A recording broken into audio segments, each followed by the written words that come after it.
Всем привет! Мы с вами сейчас находимся в Краби-тауне. Это небольшой город, столица провинции Краби, и находится он на реке с таким же названием. Это очень забавно, но река тоже называется Краби. На пирсе Ханапнам, напротив горы с таким же названием, вон она сейчас на заднем плане, находится несколько статуй, символы изобилия города.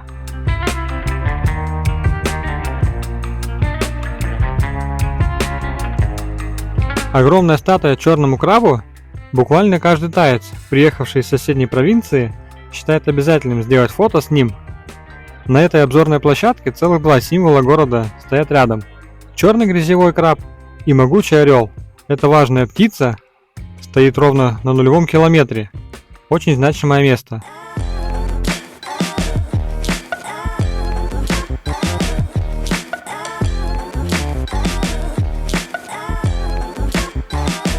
Сам по себе город выглядит как длинный прямоугольник. Находясь в нем, очень сложно заблудиться, а главные улицы прямые и очень широкие. Если Бангкок сравнить с Москвой, то Краби определенно похож на наш Питер.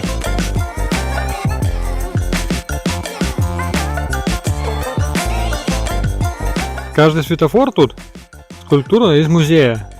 Центральную улицу даже прозвали «Улица звериных светофоров». Я бы поделил светофоры в этом городе на два типа, посвященные животным и процессу эволюции. Передвигаясь по городу, даже по обочинам у местных кафе можно заметить интересные объекты.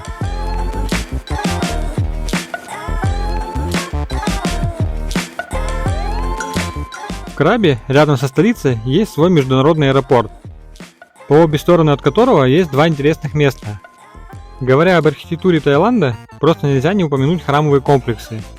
Я не религиозный человек, но то, сколько труда вкладывают в них и с каким вниманием детали обустраивают, производит впечатление.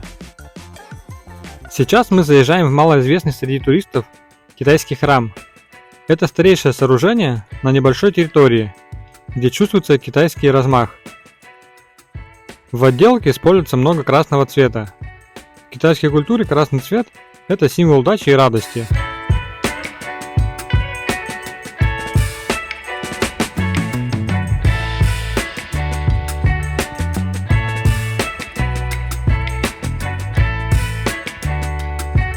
За беседкой небольшой пруд, вокруг которого длинный ряд золотых фигур. Каждая фигура в разной позе и с разным выражением лица. Смотрите, какие детали, сколько труда было вложено в каждую из них.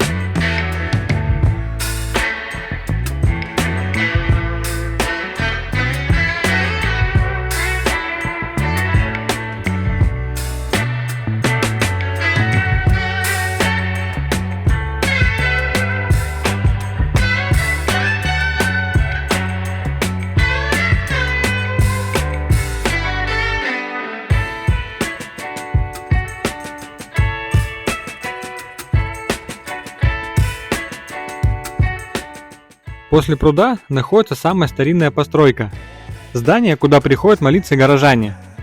Внутри размещена главная реликвия храма. Напротив еще одна беседка, она украшена несколькими драконами. Даже боюсь предположить, сколько времени ушло у мастера на каждого из этих драконов.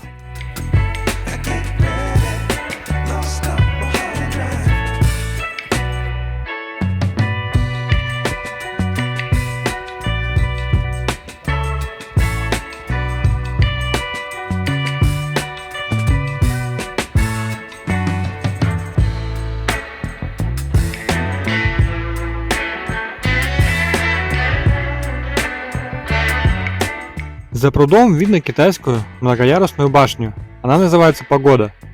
На их территории, но самую большую было видно еще с дороги.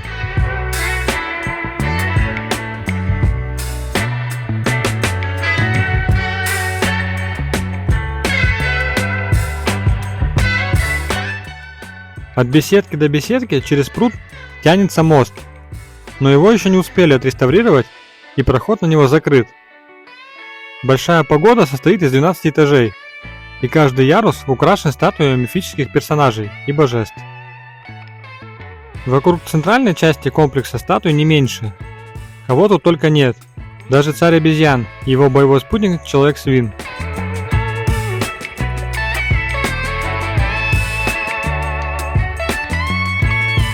Краби, город и провинция очень спокойные и показывают нам Таиланд во всей красе, таким какой он есть, с его бесконечной любовью к творчеству. А мы перемещаемся во второй храм, о котором я хочу вам рассказать сегодня. Он более известный, сюда часто привозят туристов, но далеко не все забираются на самый его верх. Буддистские храмы в Таиланде интересны и уникальны, каждый по-своему, но самые интересные из них основаны и построены вокруг легенды, придающей храму особую важность и неповторимость. Храм пещеры Тигра построен вокруг пещеры, в которой находится отпечаток лап тигра на камне. Сама пещера находится внутри скалы, на вершине которой статуя сидящего Будды. В этот храм приезжают верующие и туристы со всего мира. Датой основания храма считается 1975 год, когда монах пришел сюда на медитацию и встретил тигра. Эта легенда о мирном существовании монаха и тигра легла в основу комплекса.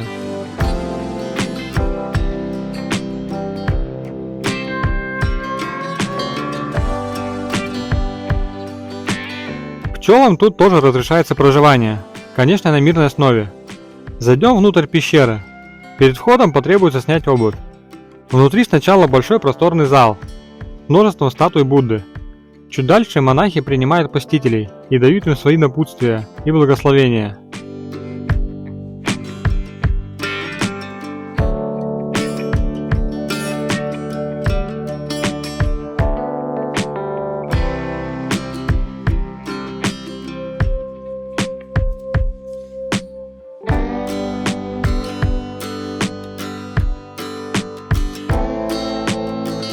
За большим залом с Буддами и монахами есть небольшой проход вглубь скалы. Подниматься нужно аккуратно, так как местами приходится сильно опускать голову, чтобы не удариться о камни. В этой пещере с золотыми воротами находится отпечаток лапы того самого тигра из легенды. Туда принято кидать монетку, стараясь попасть в самый центр, чтобы заручиться поддержкой тигра в своих начинаниях. Самой большой удачей считается установить монетку на ребро. —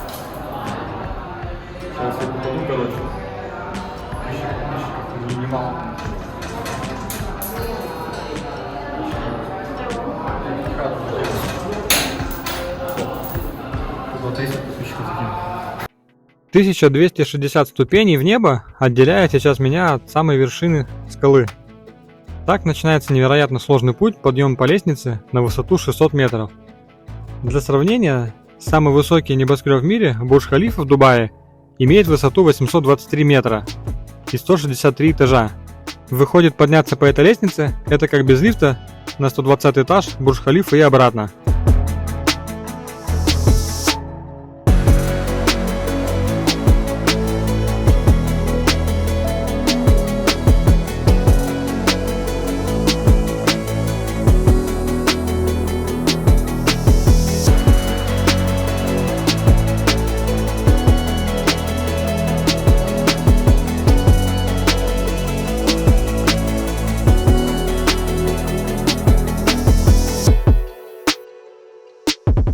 После 600 ступенек остановки приходилось делать чаще, благо на остановках было с кем поговорить.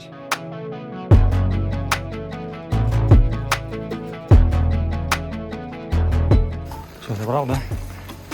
Жопа. Да пей, наклоняй ее. Вот ты дурачок.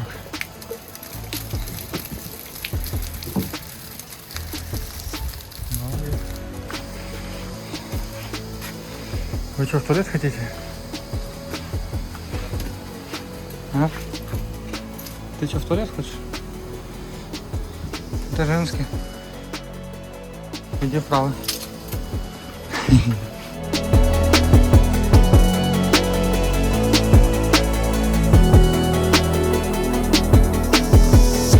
Макаки в создании, конечно, удивительные. и подбадривали меня на протяжении долгого времени. Без их поддержки я бы не осилил этот подъем. Ступеньки все разной высоты, нагрузка тут приличная.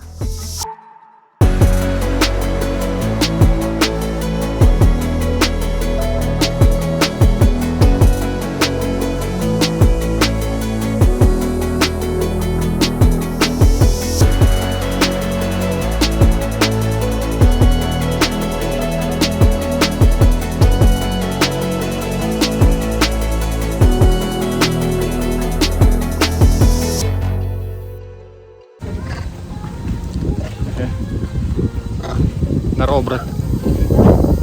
Как дела? Как дела? Пацаны. Чё вот? Собрание сейчас будет?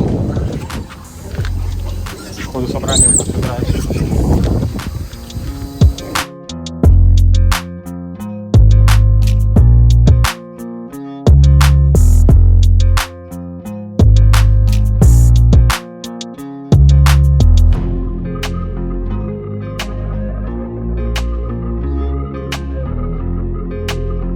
Чем выше я поднимался, тем интереснее становился вид вдаль. Но опустим 50 минут моего подъема и перейдем сразу к вершине.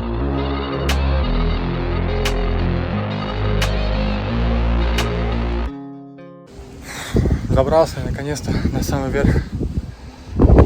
Как тебе сказать-то? От усталости я забыл. Горы этой, на которой стоит храм. Ну честно, не знаю, стоит она того или нет. Очень тяжело и очень много идти, практически по вертикальным ступенькам. Ну, наверное, километр. Это жесть просто. Шел я где-то минут, наверное, 45, наверное, плюс-минус. Ну, вот такие виды. С дрона будет, может быть, повеселее.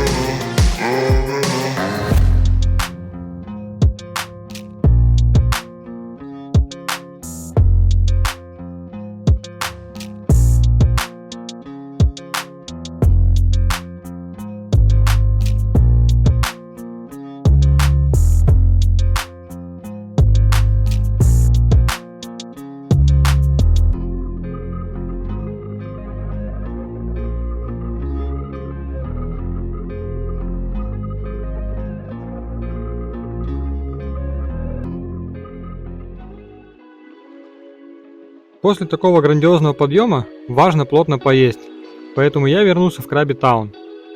В городе Краби местные жители очень любят животных.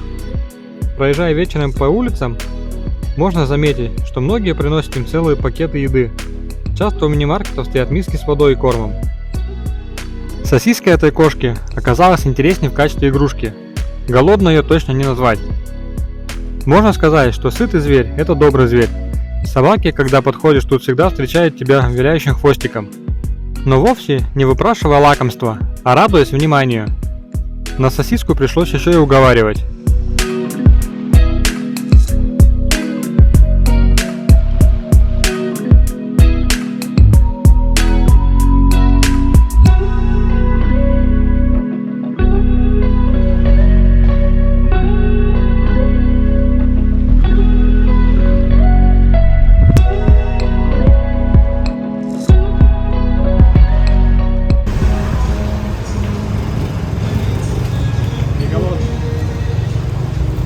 За более калорийной едой, и не только, можно отправиться на ночной рынок.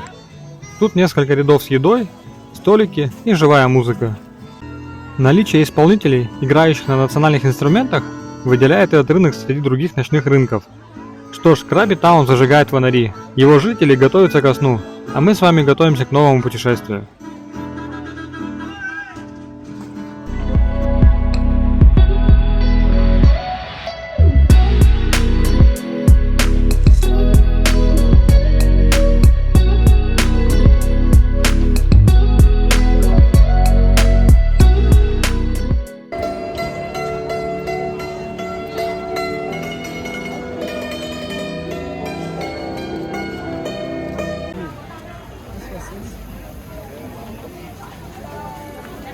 เด็กหนุ่มมันก็เลิกทำงานรถให้แต่ตัวเอง